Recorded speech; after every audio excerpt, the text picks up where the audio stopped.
É, O que você acha sobre as pessoas que exageram nos procedimentos? Olha, Fala aí, Cris, o que, legal. que você acha? Doutora, eu tenho orelha de abano, tenho 45 anos. Ainda dá jeito? Olha que legal, que pergunta legal. Bom, vou primeiro responder sobre o que as pessoas que exageram nos procedimentos, Exato. né? Eu acho que as pessoas que exageram nos procedimentos, elas têm algumas faltas, tá? E isso é identificado até quando a gente faz, quando elas estão em avaliação. Algumas que exageram, que eu pego ali quando elas estão em consulta, exemplo, ou elas estão se divorciando, tá? E aí elas querem fazer uma prova de validação para o seu ex. Exato. A maioria, acho que 90% são essas, tá? Algumas outras, elas passaram na sua juventude por bullying, e dependendo da faixa etária ali, não era conhecido como bullying, né?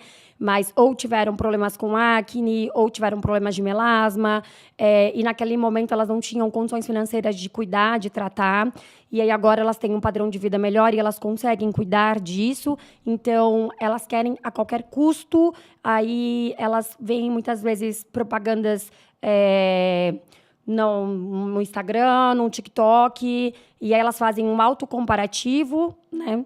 Ou muitas vezes elas estão em círculos de amizades, onde os círculos de amizade fazem para elas se sentirem validadas ter aquele excesso.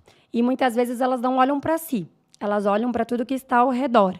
Então, dentro da avaliação, eu, como doutor, vou lá e tento, tipo assim, puxar para elas, olha, vamos entender um pouco do que é necessário e do que não é. Então, muitas vezes eu fraciono o tratamento em 2 etapas e muitas vezes eu pergunto, tento entrar ali um pouco dentro da vida dela e tento entender se ela está fazendo... Uma terapia. Se tratando, né? Se tratando também, né? E aí, muitas vezes, a gente vai até sutilmente dando esse toque e muitas vezes... se o paciente ele não consegue entender, a gente tem a parte de também demitir o paciente. Sim. Tem paciente que é demitido, tem paciente E é que a muito gente fala, bom. olha... É sumariamente bom. demitido. Não quero você esse paciente fazerem não dá isso. para tratar. E muitas vezes a gente tem um time lá muito bacana, que É um procedimento de consciência, né? Muito top, muito bom. Eu, a doutora Aline, a doutora Carol, tem a Gabriela agora que chegou também.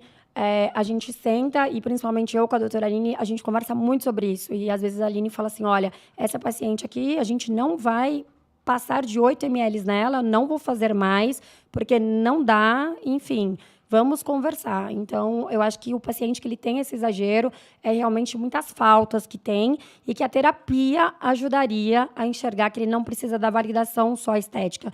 Porque senão ele fica lindo por fora. Exato. Mas por dentro... Você falou uma coisa que é tão real isso hoje nos consultórios de psicologia, que é o fim do relacionamento. Será que é a chave que virou, o acordar? Será que a pessoa se autoavaliou e resolveu se presentear com auto-amor, com autocuidado? Mas os fins dos relacionamentos, muitas vezes, traz esse despertar, né, Cris? Sim. E, nossa, para a gente ter uma ideia, né?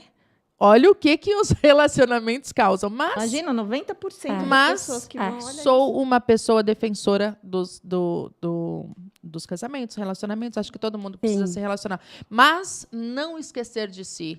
E esse é o grande detalhe. As pessoas se relacionam, as pessoas se envolvem. Aí o que acontece? Ela se entrega tanto para uma outra pessoa que ela se esquece. E aí, nesse fim do relacionamento, ela abre os olhos novamente e fala, o que eu fiz, não sei o quê. Mas nem sempre isso é uma questão do outro, né? Isso é uma questão que a gente mesmo se leva. E uma outra coisa bacana de falar é o tempo. Concordam comigo, gente? A vida é tão corrida. Muita coisa. Nossa. Então, vai lá no relacionamento novamente. A gente encontra lá o quê? O casal que inicia a vida junto, tem filhos, aí tem a fase das crianças, adolescentes, escola e tal. A pessoa não tem o tempo mesmo. Na verdade, dela, faltou né? esse tempo. Faltou. E hoje em dia, o que ela tem? Tempo. Ela tem mais condições financeiras, ela tem muito mais desejo de se cuidar, ela sabe o que ela quer para ela. É diferente. Então, assim, olha, no relacionamento pode haver que pode ter que os dois se entendam e falem assim, amor, A gente já criou as crianças, já deu tudo certo. Que tal agora a gente partir para nós? Então, isso é muito bacana nesse tipo de relacionamento. Mas, quando tem uma separação e causa essa virada de chave, né, que a pessoa se encontra, esse momento é importantíssimo. Esse autocuidado e a terapia para cuidar tudo junto. Não adianta, né? E você vê a diferença de quando também tem uma idade no tempo da separação. Quando a gente entra com mulheres que estão na faixa ali dos seus 45 a 55 anos e se separaram, elas sentam na avaliação e a forma que elas buscam a estética é diferente. Sim. Elas buscam a estética com a seguinte frase: olha, eu dediquei muito tempo da minha vida para o meu casamento, para os meus filhos, para o meu marido. E eu nunca pensei em me cuidar. Sim. E aí, elas têm muito medo dos procedimentos. Então, elas querem começar com pouquíssimos procedimentos. Sim.